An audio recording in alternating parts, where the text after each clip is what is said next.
Yeah, so if anyone wants Thai food, just email the podcast email address, and Chris's roommate will order it for you. Yeah, right away. As soon as she gets it. Yeah, so we're back. So we covered coffee and tea, and now we're going to move on to the probably lesser-known stimulants. Mm-hmm. And the first one is my personal current favorite, Kratom, which I actually just found out this week I have somewhat of a dependence on because one morning this week... when you don't take it? Well... God. This morning on I think it was Tuesday, I just had squirts, and I was like, "This is weird." Yeah. Why is this happening? And I was like, "Oh God, am I having kratom withdrawals?" So I looked it up. I was like, "What are the symptoms of kratom withdrawals, and how long does it take for them to onset?" And it was I hadn't had kratom for about 12 hours. And the first symptom is nausea, and the second one's diarrhea. I was like, oh, those are the two things that I had. Yeah. And as soon as I drank some kratom, I felt better. So damn, I'm gonna have to wean myself off a little bit. This is tough, man. It's tough for me because I don't feel ready to run this podcast on my own.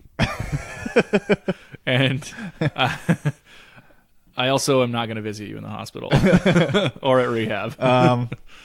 Well, it's not that bad. Yeah. So I'll just write you letters, and I'm sure that if I just squirted through it for a couple hours, it would have gone away. But I chose to keep going, keeping it up because I do have back pain all the time. Jesus Christ. I'm drinking kratom right now as we speak. But anyway, so kratom is kratom comes from Indonesia. Where Chris is from. Hey. Yeah. Lots of good shit comes from Indonesia. Yeah, all the best shit comes from Indonesia, really, when you think about it. Sugarcane. Yeah. Originally, I guess tea. Sort of. Kratom. Yeah, we didn't mention this, but the term Java for coffee. Yep. Comes from Java, the island. Right. That's right. There's a lot of good coffee grown in Indonesia. If you can get Toraja coffee, which is from Sulawesi, it's very good. Oh yeah, Sulawesi is good. Yeah. And Toraja is a specific area. That is known. Yeah, I don't know. I don't know many estates for coffee. I know a bunch for tea, but I don't know any of them for coffee. Yeah.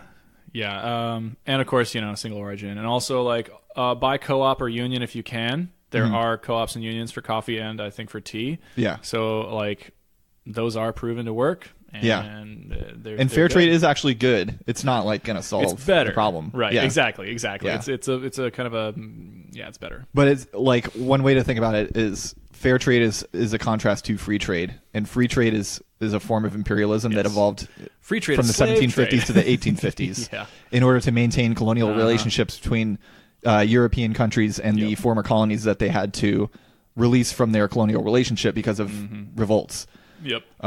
There's a whole book that I have about this subject by Bernard Semmel called The Rise of Free Trade Imperialism. Yeah. And it's all about this. And some of the British statesmen were very open about this is a way to maintain the colonial relationship. In the old days, how they're always saying these days, oh, you're saying the quiet part loud. Yeah. The old days was all about saying the quiet part loud. They're just no, these people are mongrels and beasts, and we also want to make the biggest possible gap of power between us. Yeah. And we should just do a straight up coffee episode because we didn't even really get to the fact that coffee is grown in Colombia and Brazil and Mexico, and that came from colonization, obviously. We can talk about the effects on cuisine and agriculture just of colonial imperialism alone. It's amazing. It's amazing. It's a huge topic. We don't even realize most of the time, most of the day, you're walking around living your life eating food that is this is Thai food, this is Indonesian food, this is such and such African food, whatever, or this is traditional in fucking, I don't know, it's France or something. Yeah. And then, oh, wait, those things did not exist in those places 200 to 400 years ago. Right. They were all introduced, and then they became integrated into the cuisine. Right. Or into the whatever. I think the example that most people know is Italian food, which is heavily tomato-based, and tomatoes came from the Americas. Yep. And also peanuts. I have to wonder what they were doing before that. Were all their pastas basil and oil based? Probably, yeah. Probably. I mean, I guess that's not bad. And maybe some pasta kind of gravy. Pasta is fucking good. Yeah. Oh yeah. Oh hell yeah. So there's all kinds of weird, crazy shit that's happened to our food because of colonial imperialism. Which and of course, some people would be, the fucking chuds would be like, you see, this is why imperialism is good, and you're like, yeah, but that could have also happened through like totally decentralized, like democratic and federalist trade, cultural exchange. Yeah, you could have just been like, hey, do you want this cultivar? It's delicious and good for you, and they'd be like, yeah, thanks. Yeah, and then see if it works. Instead, they're like, no, let's like, hey, we invented this thing called banh mi. It's really good. You should try it. Exactly. Right. Damn. Yeah. Yeah. Nationalism can fuck itself. Teen from Plan A. He has this big thing where he always rants about how white people call things like banh mi or Vietnamese style when it's just like, oh yeah, we've put shredded carrots in it and now it's banh mi. Yeah, right. He's like, fuck off. Oh my god. Yeah. Anyway, but we're talking about Kratom now. Right. Kratom now. So for those who don't know, for those who aren't big fans fans of Street Fight, which is probably quite a lot of our listeners, honestly. Yeah, probably. So Kratom is a tree leaf from Indonesia, and it's an opiate in a sense. It's what's called a biased opiate agonist. So it's technically not an opiate, but it is an opiate because it works on your opiate receptors. It's like an anti-hero. But it's also unusual in that it's what's called I think it's called a bimodal drug, and that basically means at a lower dose it acts as a stimulant, and then at a higher dose it acts as an opiate. Interesting. Kind of like actually how what I've read is that alcohol's like the first dose of alcohol is a stimulant, or like is stimulating in effect, but then after that, then it becomes a depressant. Yeah. Okay. So in Indonesia and surrounding countries like Thailand and Malaysia, it's been long popular with farming communities. So farmers basically they get the raw leaves and they just chew on them, and it gives you energy, makes you feel nice and euphoric, like makes work more pleasant basically. And so like in farming communities in those areas, kratom use is very accepted. Even though it's technically criminalized and has been for like quite a while in those places, but it's kind of like, I think it's fairly accepted. They do have like a bunch of arrests every year, but it's, not surprising. I don't think it's anywhere near the level of like marijuana prior to, the 2000s in the US or anywhere else really. Yeah. But it is still criminalized, but kratom use is very prevalent. For anyone to have tried it in their lifetime, that maps to about 2% of the total population, which is really high. Yeah. I think it's not as high as, I think, like in the U.S., I think 40% of people have tried weed in their life. Weed? Oh, yeah. Easily. And then about 0.5% of the population has used it in the last like day or two. So a lot of people are using it every day, and a lot of people are chewing kratom leaves like 3 to 10 times a day. That's like the really heavy use. That's probably what I'm at, honestly. I don't get full leaf. I get powder stuff because it's way easier to get. Right. And I make a decoction out of it. And if anyone wants a recipe, you can DM me on Twitter. I have a very good recipe for it. It'll make it nice and clear and potent. So you sprinkle it on your pasta. Don't do that. It tastes very gross. Although I've grown accustomed to the taste and like it now because I associate it with the nice feeling. It's just like so many things. You just get used to it because you like the effect. It's like from what I've heard, it's sort of like the taste of like Molly or meth. Oh, okay. Like when you snort it, it drips down the back of your nose, and then you can taste it in the back of your throat. And at first, it's like this is a disgusting chemical taste, and it's awful. But then once you've become accustomed to the effects that you get from it, it's like, oh, I love this taste. Oh, it's great because I know it's about to happen. Right. Just from what I've heard, But anyway. Let's see what else can we say about it. So it's become popular in the US like fairly recently. I think it started probably in the 70s or 80s, but hasn't really gotten that popular until the last like decade or two. And I think Street Fight is helping to popularize it even more. They were selling it for a while, which was great. I would get kratom in the mail every month from them. That ruled. Nice. And I mean, I would recommend it, even though I was talking about getting like diarrhea from it. I still highly recommend it. I think it's great. Guys, it's fucking great. Okay. I have a bad history of recommending it. Because I think I've told this story on the podcast. Everything before, you recommend gives you diarrhea. I think I've told this story before, but my cousin was in town, and this is when I first started using it. I was like, dude, you got to try this shit. Kratom, it rules. It can feel kind of like weed if you take enough, which is great. Yeah. But it's legal. Mm-hmm. Well, it's ambiguously legal. So in the U.S., it's not scheduled. Right. They're not. But you're technically not supposed to sell it. Right. But you can get away with selling it because they just call it, it's a botanical. It's not for human or animal consumption. Right. It's just like a botanical powder for whatever you're going to use it for. Yeah. But since it's not scheduled, you can have it. I've taken it in airports through airport security, like next to a fucking drug sniffing dog, and they don't give a shit about it. Yeah. But the dog just looks at you and kind of goes like, "Hey, what's up?" Yeah. Unfortunately, though, is it the FDA? They're kind of getting hip to it. Oh yeah. So like shipments are getting raided. Right. So it's getting harder to get into the country, but it's still not illegal. Yeah. So if you are interested in trying it, get a little sample. I would recommend making a tea or at least like stirring it into water. A lot of people recommend doing toss and wash, which is where you take the powder and you toss it onto your tongue and then wash it down with water.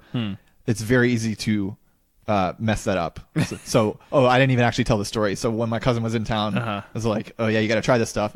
And so we went out to his car because we were with our parents and stuff. So I'm like, I'm not going to be like, hey, let's do these drugs in front of everyone. Yeah. But right. So we went out to his car. And I was like, okay, here's how you do it. I was doing toss and wash at this point. So I put it on my tongue, drank a big glass of water, and I got it almost all the way down. And then a little bit of it bubbled back up. No. Because it's a very, very fine powder, so like weird shit happens when you mix it with water. Yeah. So I threw up like 7 times. Oh fuck! Fortunately, I made it out of his car especially because he's a Lyft driver. So like that would have been real fucked up for me to do that to him. But welcome to Neighbor Science. Yeah, so I threw up 7 times, and he was like, "Yeah, I think I'm good." A podcast about political economy and Ryan's gut troubles. Yeah.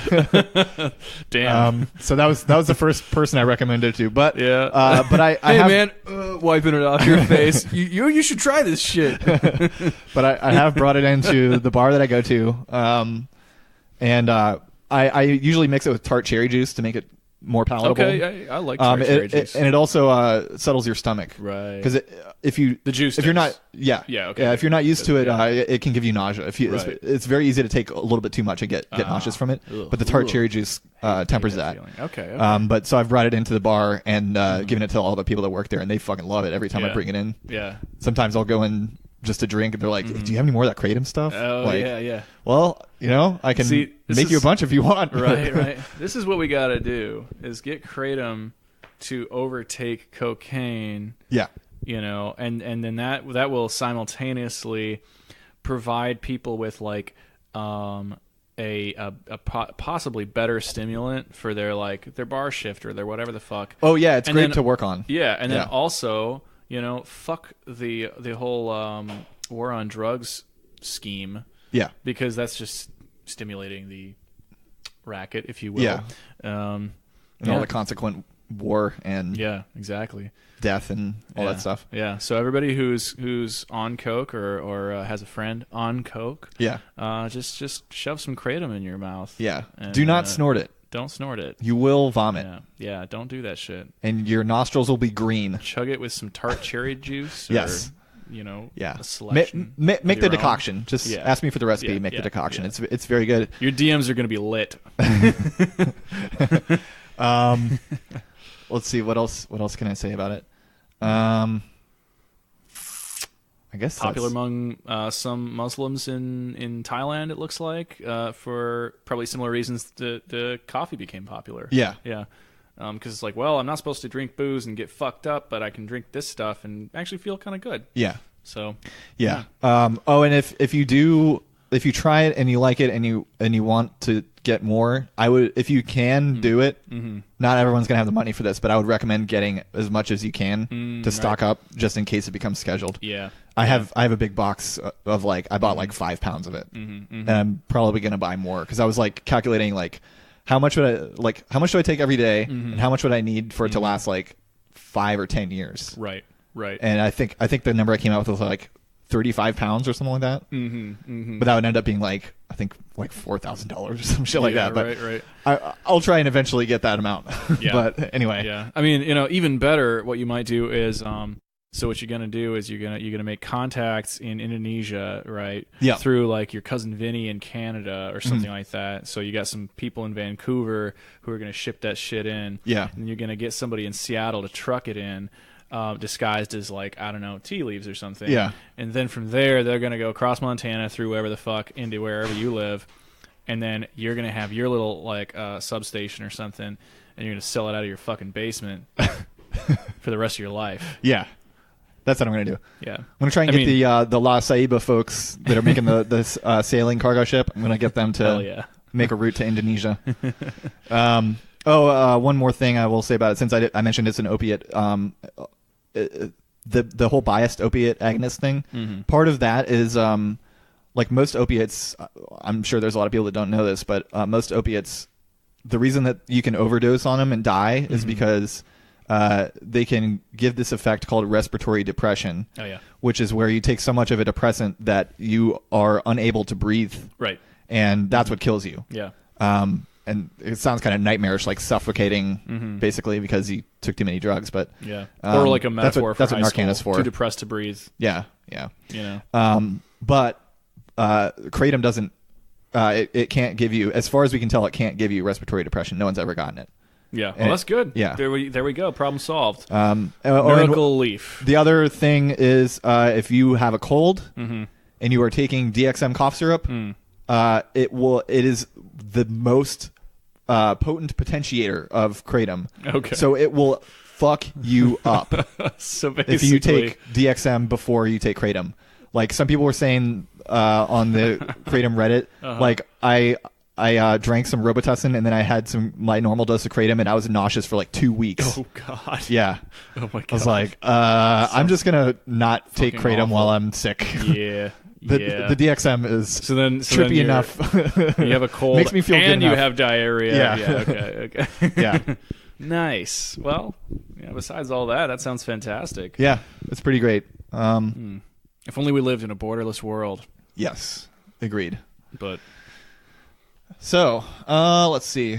Next we have cola nuts. We just have a little bit about this. Yeah. So it's cola nuts are a West African tree nut. It contains caffeine. I think it contains a lot, actually. And as the name might suggest, it was one of the original ingredients of cola. It was originally cola and coca. Coca-Cola. I'm not sure. So they took coca leaves that. and cola nut, and they would mix that together into a very highly stimulating beverage that had large amounts of caffeine and cocaine in it. That sounds fantastic, actually. Yeah, sounds pretty sweet. Bunch of people making whoopee in the 20s. Just getting crazy in the parlor. I almost bought some cola nuts off of Amazon because I was like, I bet you could get them off Amazon. I would be into trying that. Yeah. Well, maybe I'll do it then because we could make some. I would want to do snacks. it with. I would only want to do it if I could get like multiple people to try it because you can get half a pound or a pound, and that's like it seems like a lot. Yeah. But it's supposed to be very bitter, which is not surprising. Almost anything containing caffeine. I was just gonna bitter. say, yeah. Plus, like people take fucking shots of whiskey or tequila all the time. Yeah. And fun fact that I know about caffeine is, it's actually like supposed to be, like a pest repellent. Sort of thing. So, what it is like in the tea tree, when new leaves are growing, it starts off with the little bud, and then 2 leaves come out. Yep, it'll be like 1 and then 2, and the new leaves have the highest caffeine content because they're trying to repel pests the most. So a lot of people think that black tea has the most caffeine because it's the darkest. Right. It's generally the least because black tea is generally made from the base of old leaves. The tea that has the most caffeine is actually white tea, especially silver buds, or even some black teas that are like the Yunnan tea that I was talking about earlier, the really tippy ones. Right. Those have a lot of caffeine in them because they're the young shoots of the leaves. Right. That makes sense. Okay. Yeah. Mm-hmm. So anyway, cola nuts. They're used a lot in like social and ceremonial practices. If you've ever read the book Things Fall Apart by Chinua Achebe, they use cola nuts in that a lot, and it's basically like someone comes over your house and you're the guest, so you give them the cola nut, they break the nut, and then you guys eat it together, and you'll get off of the caffeine. But didn't get a whole lot on it.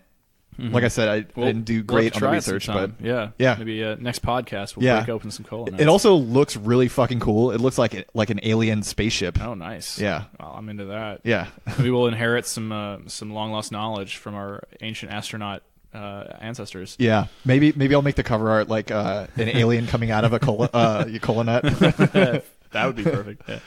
Maybe holding a cup of coffee or something. Yeah, right. I made this. I made this. Yeah. Oh, so this is one. These next couple of ones were ones that I dug up that I knew about, but I hadn't really looked into. Yeah, I've heard of them, but I know nothing about them. Yeah. So pan, or what I know is betel nut, and which is often referred to as betel nut. It's the combination of the betel leaf, which is where you get the stimulant. I forget which stimulant it is, but they wrap it around the areca nut for chewing.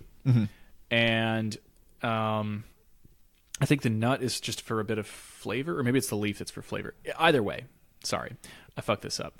One of them is for flavor, one of them is for stimulation. Okay.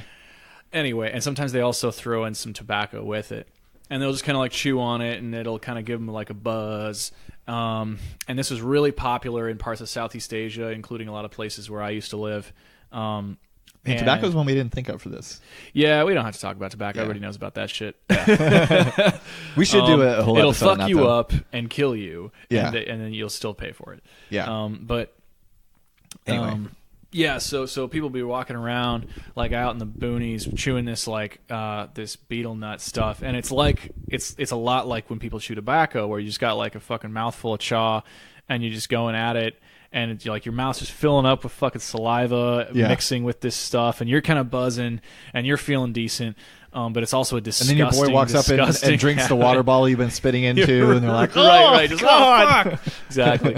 And betel nut, like basically, they'll just like it's. I think it's partly because it's often just like outdoors in the tropics, where like this is just part of the life there. They'll just spit out what they've got in their mouth when they're done, or along the way, and just you just see these gobs, and it's the spit mixture. I don't know how the nut and the leaf mingle with the spit in this way, but the nasty drool that they spit out is blood red.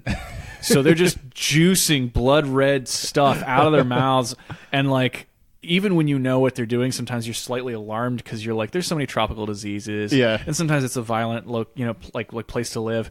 And so you're like, you either have a fatal bowel disease or somebody just came up and socked you in the mouth a few times and you just kept walking. But that's what it looks like. Like if you've ever seen a boxing match where the guy loses a tooth or something, he's just that's what it fucking looks like. Yeah. It's disgusting. And then it's just all over the fucking road or the bushes around you. It's disgusting. Another fun fact I found about beetle is the show Beetleborgs is actually named after the beetle nut. What? A lot of people think it's named after Beetle the bug, right? Because the Borgs are shaped like beetles and they look like them and stuff. But no, it's actually named after the nut. Oh yeah, because the producers would chew on it as they thought of episodes to make, and so well that solves just so many mysteries. Yeah. Answers so many questions. Yeah. These are the kind of things you learn when you have Hollywood connections like I do. Yeah. Yeah. I mean, sometimes I lie awake at night wondering about that show. So then the last two, so the next one is Khat, which is either Qat or Khat. It's popular in many countries of the Arabian Peninsula and the Horn of Africa. But I read, this is how I actually learned about it. In 2009, there was an article about the habit in Yemen And they said at the time, this was 10 years ago, in Yemen it's a full-blown national addiction. Now, I don't know about now, unfortunately, because of everything that's been going on, and there's all sorts of other bullshit they've been having to deal with. But at least for a while in Yemen, they would spend more money on khat than on food. Wow. So that's fucking weird. And the key quote here is, it comes from Adel Al-Shuja, who is a professor of political science at Sana'a University and the head of the Yemen Without Khat Association, so basically a prohibitionist. And he says, you see, you sit up discussing all your problems, you think you've solved everything, but in fact you haven't done anything in the last 4 hours because you've just been chewing khat, and all your problems actually got worse. And all the decisions you've made are bad because you've made them while you're on khat. And I'm saying, well, that doesn't sound like any wildly popular leaf-derived stimulants we've ever heard of. Yeah, that's exclusively a Yemeni problem. Yeah, right. And all those things that are getting worse around them, that's all because they're chewing on khat. Yeah, it's just because of khat, and not because of the Saudis or U.S. foreign policy. Lucrative trade with them. Yeah, exactly. Yeah. Also, I forgot to mention, khat is a leaf that basically, they would just stuff in their mouths and chew kind of in an ongoing basis, and it would just kind of create this like green froth, and they would just kind of get buzzed on that. So a bit like beetle, but like greenish. So it's like a buzz. It's not red. Like a. Yeah, I think it's kind of like a cocaine high or anything. I think it's a bit of a high. Oh, okay. Based on what I was reading. Okay. So it's like. I wonder if we could get that online. Yeah, right. Get some. I would try it. Yeah, right. I mean, just chew on it, and I think it's another acquired taste thing where you're just chewing leaves, so you're just and then you're just kind of like, oh, yeah. Another thing that we didn't mention is the religious practice of using coffee originated in Yemen. Oh, that makes sense. Yeah, Yemen is a real like node for these. All these places that we've totally annihilated in the last couple decades are like the cradle of civilization and like most cultural practices. Yeah. So it's really extra depressing. Fucked up that we're like what we're doing to them. Yeah. Like Yemen is obviously they have khat and everything, but Yemen was also key for the development of the coffee culture and trade. And also a lot of the, like I said, the maritime Silk Road. So everything that went between, like, say, Africa and Persia and India and everything often went through Yemen. Mm-hmm. There's apparently certain things in like Indonesian tradition that came from Yemen, which is like incredible. Yeah. Anyway, so I feel bad for Yemen. Sorry, guys. I couldn't help you. Yeah, it sucks because like foreign policy is so incredibly important, but it's like the thing we can do the least about. Yeah, because it's entrenched in like these massive. It's kind of like the interests. It's kind of like the strongest case for electoral politics, like getting engaged in electoral politics, because that's the only lever that you really have, other than like blowing up military bases, basically, which is out of reach. Yes. And just not. Or somehow salting the defense industry, military, and then the defense industry, making them go on strikes. Against the entire interest of the defense. So like really, it wouldn't work. It's self-defeating. We're not at the point in our culture where that's possible. Yeah, unfortunately. I mean, it would be great if we were. Yeah, we just are. It's not going to happen right now. Yeah. Speaking of our hideous international military industrial apparatus, our final traditional drug is coca. Right. Indigenous use of coca has been reported as a treatment for malaria, ulcers, asthma, to improve digestion, to guard against bowel laxity, to use as an aphrodisiac. Oh, so if I'm getting kratom withdrawals, I can just chew some coca and then I'll be fine. Great to me, yeah. And modern studies have supported a number of these medical applications. And I think those are the only uses. Yeah. Yeah. So that's it. End of episode, guys. And those uses should be legal. Yeah. Yeah. You just have to sign a waiver that says, I promise to only use this as a medicine. I would like 15 pounds. Yeah. And another etymology fact, it was actually named after Coca-Cola, the beverage. Mm-hmm, yes. So as we discussed earlier. Yeah. So traditionally, coca leaves were prepared either to chew or as a tea, which is just like so many of these other stimulant leaves that we've discussed. I mean, most of these really are leaves or like some kind of nut or cherry. But yeah, like what coca, khat, betel, and tea, and kratom. Yeah, all leaves, which is really interesting. Yeah, and I think it's because of that it seems like stimulants drive away insects. Yes. Yeah. Yeah, and two things we didn't put on the list here that I can just talk about really quickly. Mm-hmm. It reminded me because it says mate de coca. That's like the tea of coca leaves. Sounds interesting. There's a lot of people know yerba mate. Oh yeah, it's a South American plant. Mm-hmm. I think it's the leaf that they use, and it's very highly caffeinated, and it's a traditional beverage in South America. Oh yeah, so there's another one. Yeah. So that's the main caffeinated plant in South America. In North America, there's a holly variety called Ilex vomitoria. Oh yeah. That you were talking about that. Yeah, southeast. It grows in the southeast regions of the U.S. So like I think it's from Louisiana up to South Carolina, and it covers Florida as well. That's like the natural range, and Native Americans would use it ceremonially. They would drink like huge amounts of tea made out of it, and to the point of vomiting. Oh, okay. There's the name. Yeah. So settlers thought that they were vomiting because of Ilex vomitoria or vomitorium. I don't remember which one it is, but it was actually because both the quantity and I think they were also chewing or smoking tobacco, which can also make you nauseous. It would make you nauseous. Yeah, exactly. Okay. Yeah. So, and that is the only caffeine bearing plant that's native to North America. So, okay. Interesting. So now we arrive at the modern age, where we have way more potent stimulants. Yes. Which are not used for stomach aches. Right. So we're going to start with amphetamine. So amphetamine is new, fairly new.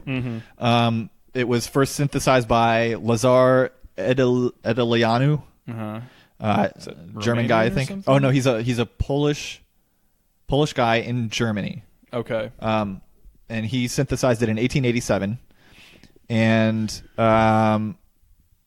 meth was synthesized 5 years later by what's his first name? Nagai Nagayoshi, Japanese chemist. So amphetamine is synthesized from formamide and phenylacetone, which I'm going to pretend I know anything about. I looked it up, and it's a long chain of chemical reactions, but basically it originates from I think acetic acid, which is made from wood pulp. Okay. And cool. something toluene, which is made from oil. Right. So amphetamine is made of wood pulp and oil. Nice. And it's just it's like an industrial product. Our global modern addiction. Oh, and soda ash as well. That's yeah. For if I'm remembering right, presumably. Yeah. Or potash. I can't remember which one it is. But anyway, and then meth is synthesized from ephedrine, which is a medicinal plant derivative first isolated by Nagayoshi in 1877. And another Japanese chemist, Akira Ogata, later synthesized crystal meth in 1919, which is a much more potent form of meth. These Japanese were really going after that meth. Yeah. They probably tried it the first time. They're like, I got to make sure I get more of this shit. Yeah. And it was later commercialized as, I think it was Benzedrine was the commercial version of it. Benzos. And, benzos are different. Benzodiazepine. Oh, benzodiazepine. That's right. Sorry. It was a marketing name, Benzedrine. Right. It was actually, if I remember, it comes in like a tube, and you inhale through the tube, and it gets you really high. And it was made, I think, by not GlaxoSmithKline, but SmithKline and French, which was the company back then. So before some merger. And you might know more about this, but amphetamines were used heavily by both sides of the war in World War II. And my comment was just, imagine punching a Nazi, and the Nazi is also punching you, and you're both high on amphetamines, so you just keep punching each other and gritting until your skulls cave in. And that's World War II. So I found a comment on Ask Historians on Reddit, which is yes, it's a Reddit comment section, but the Ask Historian sub is like heavily moderated, and the answers are well sourced and usually by actual historians. You can basically trust it to have pretty good information. Yeah. So someone asked like about amphetamine use during World War II, and I'll just read this directly. So this person, I totally didn't write their name down, but who cares? After the war, the British and Germans concluded that amphetamine use in most cases was not on balance helpful to their troops. Authors of these reports felt that the amphetamines impeded soldiers' abilities to perform complex tasks. And just to be clear, they were giving it to like every soldier all the time through the whole war. Just fucking candy. Yeah. So he continues, as for Hitler's mental deterioration, which the asker speculated might have been caused by meth use. It's impossible to identify which of his circumstances figuratively and literally rotted his brain the most. I mean, I would say his brain was probably rotted at the point where he started blaming everything in Germany on the Jews. But that's pretty. Maybe we could dispute pretty that. Far gone. I don't know. He says there's a fantastic article that addresses exactly your question, published in the Royal College of Physicians in Edinburgh in 2005. That sifts through the extant Hitler medical records. He received daily injections of methamphetamine, so he was banging it. Wow. But also frequent administrations of cocaine, testosterone, glucose, and all sorts of other, quote, tonics. Wow. He also had Parkinson's disease, and that complicates everything as well. And I've actually, this is totally anecdotal, but my roommate, the guy who worked at Starbucks, told me about a friend of his who... she and her mom were artists, and they both worked with this medium that was like very dangerous to inhale in their like indoor studio. And her mom developed symptoms that were very, very similar to Parkinson's disease, and she couldn't do anything. And the one thing that could get her to normalcy and get her to like be productive and do stuff was smoking crack. Whoa. Damn. So apparently certain stimulants can fix Parkinson's like symptoms. That sort of shit. Interesting. I don't know if that applies to actual Parkinson's disease, and if you have Parkinson's, I wouldn't recommend smoking crack unless you really want to. But anyway, so the guy says, and finally, yes, your connection between amphetamine use and specific incidents of wartime brutality is misplaced. Human beings have committed atrocities against one another in battle since we were not standing up straight. I don't know if that's... I think war came about from state societies, but... like class society, but anyway. I guess, atrocities in a loose sense and battle in a loose sense. Non-state people were like murdering, but they weren't doing war for sure. Nothing nothing even remotely on the scale of fucking World War II. Crushed a skull with their stone ads. Yeah, exactly. What else? The neurochemical effects of sleep deprivation, ongoing violence, malnutrition, exposure to weather, PTSD, and life-threatening combat are more than enough to prompt certain individuals to act with extraordinary, quote, savagery. Remember that amphetamines are not methamphetamines, and neither of them is PCP. I don't know why he mentioned PCP, because that wasn't mentioned in the original question, but anyway. Right. I think he's maybe trying to make a point that, like, well, PCP is just way out there, and these things don't do nearly what PCP would do if maybe it was a wartime drug or something. I'm guessing that was the intent.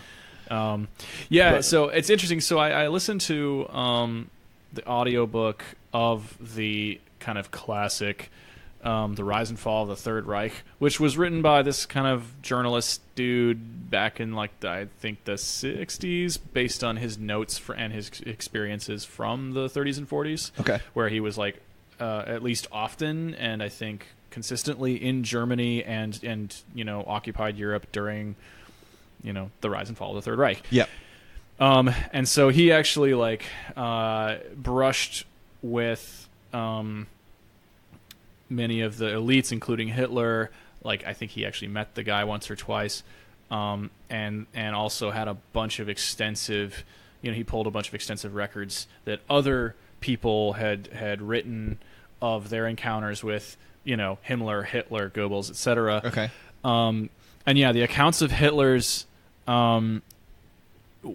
behavior, it's you get this impression that Hitler was always a weird spazzy dude who was pretty eloquent but mostly just fucking out of his fucking mind, but had a particular kind of cunning, and an eloquence that was kind of hypnotic, which you will see when you look at the videos. You're just like, I can't even speak fucking old German, like old 1930s German, and I'm sort of like lured in a way, because he's kind of hypnotic and it's kind of gross. He had an unfortunate charisma. Yes, exactly. He had an unfortunate charisma, but then they said like during like the the several years where he was kind of basically running a war machine as opposed to just a political machine. I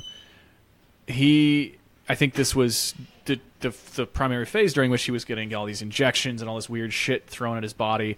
And he would like have these bizarre, like spazzy, like moody interactions with even his like familiars, but also especially with like other politicians and diplomats and stuff, where they'd be like, so like we're trying to figure out what to do with such and such an area or such and such a problem, or Britain's kind of toying with us right now, how do we react?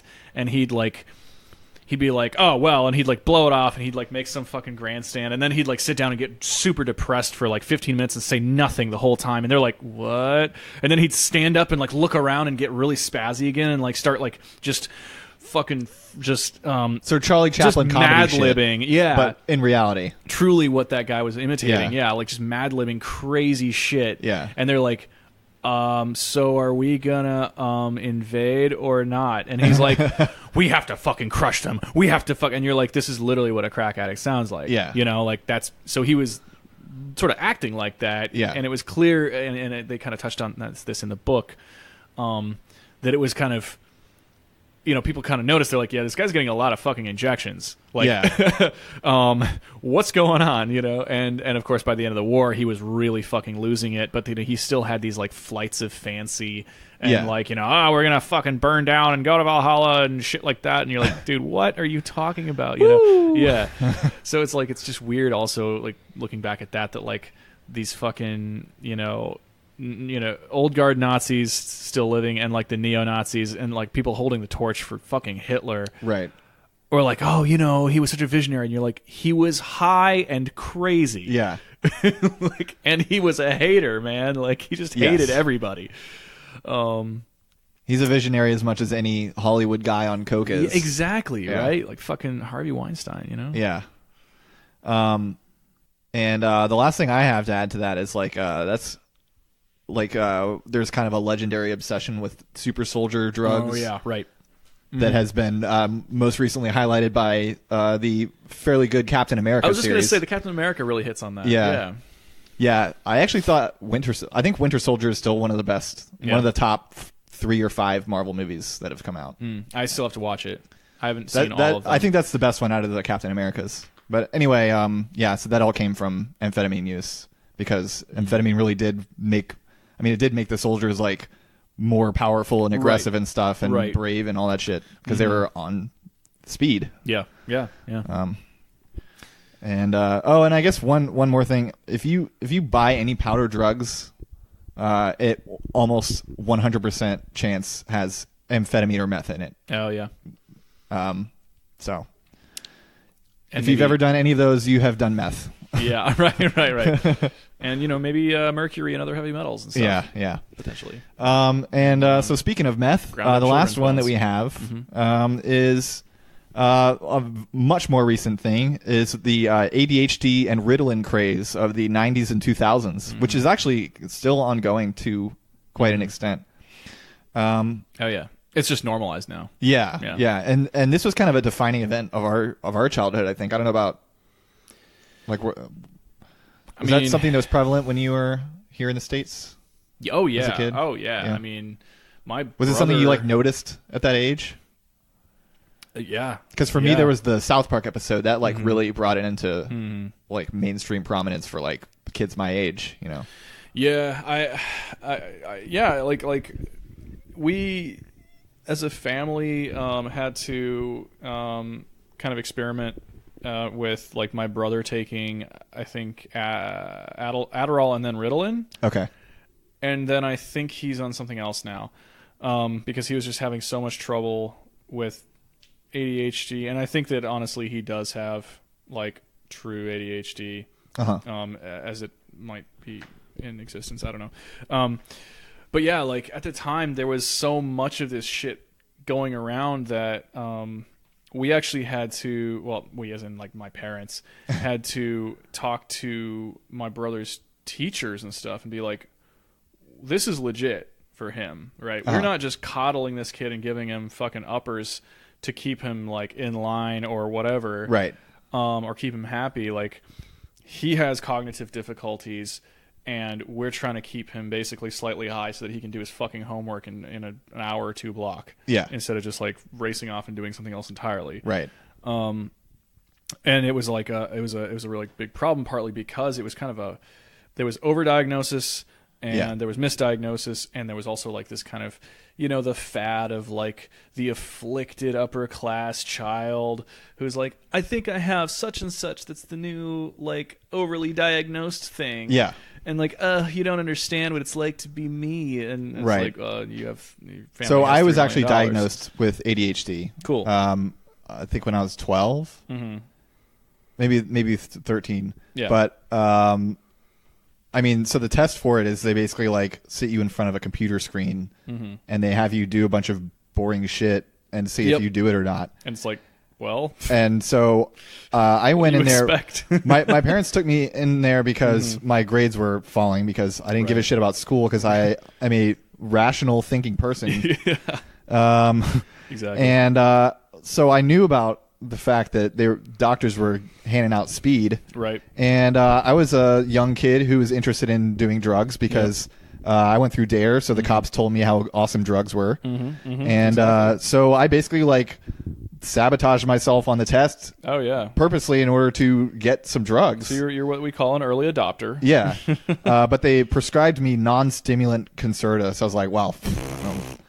I don't really have ADHD. Yeah, right. Jesus. Yeah, it's like, dude, if But it was, it was super prevalent in my high school. I went to a fairly bougie high school in Ashburn, Virginia. Right. So Virginia had and still has lower rates of ADHD diagnosis than neighboring states like West Virginia, Tennessee, Georgia, North Carolina, basically all the southern states that are around. Not the northern ones. Right. But I saw one stat while I was reading about this. Up to 33% of white boys were diagnosed with ADHD at the time of writing, which that's a crazy amount. Yeah. Because like even the most like there's a lot of dispute over whether ADHD is real. Right. Because I mean, there's obviously people who have a certain set of symptoms that you could group under the category ADHD. Yeah. But is that actually a disorder, and is it like a condition, or is it just like that's how the person is, and if you group them under a name and call it that, then you're going to find a bunch of people that are like that. Right. It's like it's arguably like phrenology. Yeah. Right. So even the people that are insistent that yes, it is a real condition, they will say that the prevalence of ADHD is at most like 5% of the population. Oh yeah. I think sometimes lower than that. Yeah. So 33% is just nuts. That's way too high. So in Virginia, 50 to 75% of kids that were diagnosed with ADHD were taking medication for it. It climbed like very rapidly. Yeah. If you look at a chart. Yeah. Even relative to other states. Yeah. So I think evidence that besides the one I just said, evidence that it's not a real disorder or that it's grossly overdiagnosed. Yeah. And that it's basically just parents trying to control the behavior of their kids who, again, rationally do not care about doing schoolwork because it sucks. Black boys are reported to have ADHD symptoms by teachers at a higher rate than others. And diagnoses skew male, 14% male versus 6% female, and black. 12.8% black versus 12% for white kids. Yep. And it's 6% for, they said Hispanic, which I assume they mean non-white Latinos. Right. Yeah. In the article that I got the stats from, the authors are completely mystified, but I think that points to the idea that it's mostly or entirely a diagnosis for kids that just don't behave the way that teachers and parents want them to. Right. Because obviously white boys act out because we're taught to. Right. And black boys get accused of acting out because white supremacy. Exactly. Yep. And also there's a the gender division there is it seems to be, there's the sort of traditionalist or conservative or like just sexist I think interpretation of the difference where they're like, oh well, girls are just so much better behaved in class, and then they're like, and then they go with the essentialist argument of like that's because girls and women are just like the gentler sex and all this bullshit. And you're like, no, I think it's because they've been conditioned from day one to fucking behave. Yeah. As a rule. Like if they like, and then act probably out also all, people just don't pay attention to them as much as boys. Exactly right. They're just ignored, and so it's like okay, And, health problems are very health problems from women are generally ignored much more than they are from men. Exactly. And so it's a kind of, the ADHD diagnosis when it, again, like we're not fucking mental health fucking experts, but like just talking about I did get A's in all my psychology classes. Well, fuck. Then you're a doctor. Those are the only A's I ever got in college. Cut my brain open. Tell me what's going on. It just seems like, as with so many other things, and what happened to a lot of minorities and women, and just like say like queer people and communists and whatever the fuck else, Jews, pathologizing dissent, and pathologizing non-white, essentially, or like non-legitimized castes of society. There's a related diagnosis to ADHD, which is called oppositional defiant disorder. Have you heard of this? Yeah. And it's basically like you're being bad. Right. Yeah. It's essentially that's a mental illness. Yeah. I remember reading about that and I was like, this is some bullshit. Yeah. But I remember, excuse me, dry throat. Terrence on Trillbilly Workers' Party actually mentioned something about, he's like, well, I have oppositional defiance disorder anyway. So he was like, and I don't know how serious he was about that. I think maybe he got the diagnosis. But he said it as like a qualifier or like a kind of a comment on something he just said that was like a rage against the machine, so to speak. Yeah. And hey, wait, that's a band. Oh, I've never heard of it. Oh, okay. I should really look into that. You should check it out. Oh, interesting. Yeah, and so he like followed up his whole like everything's bullshit comment where he's like, well, I have oppositional defiant disorder or something like that, and I was like, but that's what they want you to think, So I'm sure that he's aware of that, and I'm sure that he's all over that, but like listeners might not be, and it's like it's really important to take those the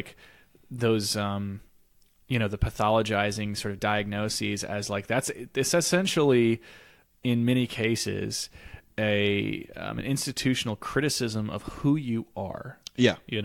Versus their fucking just kind of fucking god-awful, shallow, bullshit mechanicalization of the society and the social context that you live in. Yeah. Right? Scientific management. Yeah. And so forth, and all the other related shit. Yeah. So in 2008, several pharma companies, including Novartis Pharmaceuticals, Johnson & Johnson, and Shire, were caught by the FDA using misleading advertising and information about Focalin XR, Concerta, and Adderall XR. So they were overstating the benefits and kind of misleading doctors and stuff.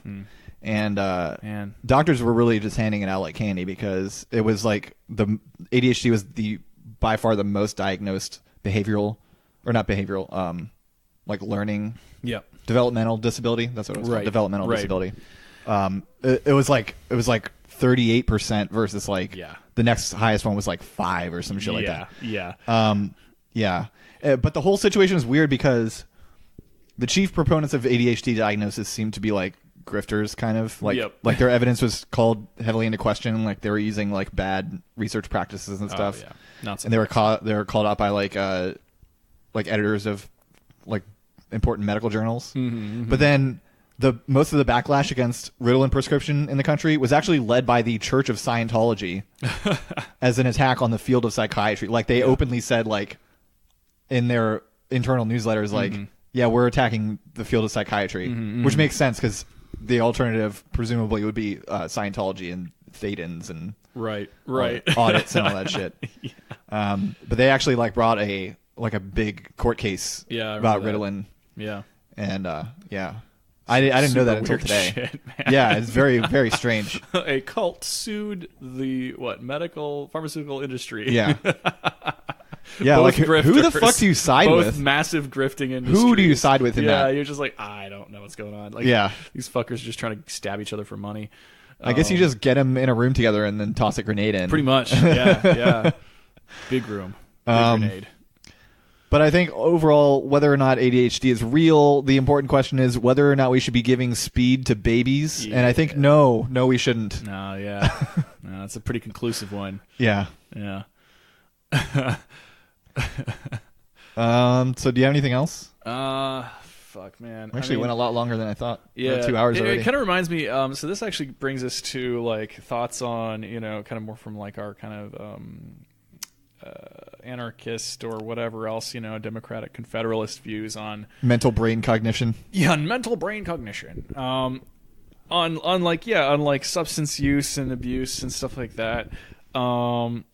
Even like ever since I was like a teenager, and I wasn't even like, I've never really gotten into quote unquote drugs as we understand them in the mainstream. Oh, me neither. Yeah, totally.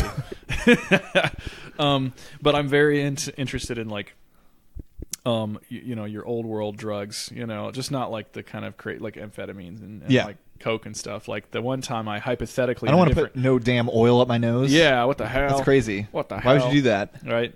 Put it in a syringe and watch it glow blue while you put it in your veins and turn into a superhero, or like a fucking BioShock character. So BioShock is great if you're interested in drugs in like pop culture. Play BioShock; it's fantastic. Okay, Elon Musk. Jeez.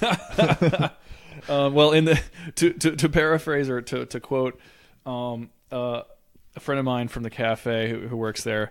He was like, "Oh yeah, one of my friends played BioShock. He said that's what turned him into a communist." And I was like, nice. Well, perfect. There we go, right there. BioShock is communist. It is quite the indictment of Randian philosophy. Exactly. I mean, the whole thing is basically like, this is what happens if you did that. Yeah. Yeah. And what was I going to say? Oh yeah, like in this kind of hypothetical universe where I tried coke a few times. Which is just like a little, thought experiment. I hypothetically really didn't like it. Oh, okay. Because, as they say in the write up that we found on like cocaine usage, at least in powder form, the effects can be like euphoria and like or it can be agitation. And in this parallel universe, all I got was wanting to throw a TV out the window and start fights. So I was like, well, guess that's not it for me. Yeah. Whereas I love coffee, tea, all that caffeine shit. And I've enjoyed nicotine in the past, and occasionally from time to time still will. But so yeah, really interested in kratom. I will never chew betel nut because that shit is disgusting. Although it would be a funny prank to spit that shit in front of somebody who's never seen it before. Yeah, for me, like, one of the things is, like, I can drink pretty much as much tea as I can stomach. Yeah. At a certain point, the tannin as much tea as I can bladder. Yeah. But it never gives me anxiety. But coffee, like, I was having, like, panic attacks from the amount of espresso that I was drinking at that bakery. Yep. It's pretty bad. Coffee is hard to manage if you're not, like, say, eating and moving enough. Yeah. Like, it's great if you're pretty active. Yeah, if you do it on an empty stomach, well fed. It's not good. Yeah. And if you're sitting down all day and you're drinking a lot of coffee, you'll just get wired and jumpy and anxious. Although if I showed you the drinks that I was making for myself, you'd be like, oh, well, of course you were getting fucking panic attacks. Well, sure. I would take a quart container, like a restaurant quart container. Yep. For those of you who don't know, it's like a quart-sized, like that you get at like a Chinese restaurant. It's like a plastic container with a removable top. Mm-hmm. So I would take that, punch a hole in the lid, fill it almost all the way up with iced coffee. Oh, yeah. And then I would top it with 4 to 8 espresso shots, and then that would be my shift drink. Dense. Yeah, that's a lot for what 8 hours, 6 hours. Yeah, well, it was more like 12, but yeah.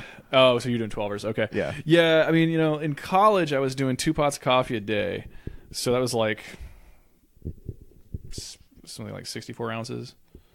Yeah. So like, measurably similar. But like that started to cause all kinds of fucking problems. Yeah. I had like fucking, I think that's partly how I got reflux actually. I just was abusing my stomach with coffee. One of my favorite things for coffee overuse though is that Futurama episode where everyone gets I think it's either $200 or $500 and Fry's like, oh man, what can I do with my $200? And someone was like, you could buy 100 cups of coffee. He's like, that's it. That's what I'm doing. I'm going to buy 100 cups of coffee. Of course he did that. So like the whole episode, he's just getting progressively more like deranged, like a fucking speed freak. Yeah, right. And then they're all at this party, and this fire starts, and he drinks his 100th cup of coffee, and all of a sudden he becomes like the Bodhisattva who can like move through time and space. Of course. And he like saves everyone from the burning building. It's so fucking good. That's fantastic. So I mean, it's that's what coffee's feels like. after a while. Yeah, you're just like, I'm not even in my body anymore. Like, yeah. So I guess that's all we have. Yeah, that's basically it. So thanks for listening. If you enjoyed that, check out our other episodes on neighborsciencepodcast.com or any podcast app, including Spotify. We're also on YouTube. If you want to like share an episode, that's probably the easiest way to share an episode with someone, just to like link them to the YouTube version of it. Yeah. I never thought of that until now, but that would be a good use for it. What else? Rate us on iTunes. That helps other people find the show. I am at Handle of Rye. I'm at solidary_goth. The podcast Twitter account is at NeighborSciPod because of character limits. I created some T-shirt designs today that I'm going to be releasing. Oh yeah, they're kind of fun. Very soon. Yeah. I think they're good. One is the cover art for the Nausicaa episode that we did, the Valley of the Wind Authority badge. I made it like a work shirt version with like a small logo, and then like a version with like a bigger logo on it, as Chris suggested that I do. And then the other one is a screenshot from Mob Psycho 100 that looks really fucking trippy and has a cool subtitle on it. So we look won't out get for that sued because nobody will ever find out. Yeah. Don't narc on us for that. So I'll put the link for that in the show description. I'm trying to keep the shirts as cheap as possible. I put the t-shirts at $18, which is that gets us. It's reasonable. It's like a band $150 and $2 of profit per shirt, so very little. Yeah. And the hoodies are $30, which is around the same profit margin. Yeah. They set it crazy high. Like they want to price the hoodies at like $38 and the like, t-shirts at like $25. I'm like, nobody's gonna pay $25 for a fucking t-shirt. We're not trying to retire on these hoodies. Like, yeah. And so so far I have like white, dark green, Demand Utopia green, which is like a lime green color, and then red, pink for the shirts. And I really want to make one that's purple, but I need a different image for that because the color scheme didn't match with purple very well. Yeah, so that makes sense. But I'm going to try and come out with some other designs just to get some variety so that everyone can get something that looks cool to them. Yeah, you should add black. Oh, yeah, black for my Solidarity Goth principles. Yeah. No, I just forgot to name that one. Oh, okay. There are black shirt there designs. are black ones. Yeah, Okay, for sure. Perfect, because I got a uniform to keep up. Yeah. Half of my shirts are black, so Yeah, there's no way I could make exactly not make a black shirt. Right. But anyway, that's it. Thank you. Bye. All right, thanks. Bye.